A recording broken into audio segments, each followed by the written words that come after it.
The 2022 Chevy Equinox key fob uses a CR2032 battery. To replace it, first locate the seam on the fob, typically on the side opposite the buttons. Locate the seam on the fob, typically on the side opposite the buttons.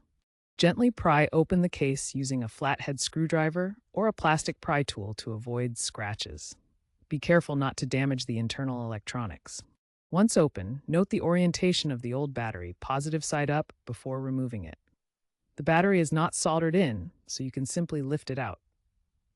Insert the new CR2032 battery into the key fob, ensuring the correct polarity with the positive side up. Make sure the battery sits flush in its compartment. Align the two halves of the key fob case and snap them back together, ensuring a tight seal to prevent water damage.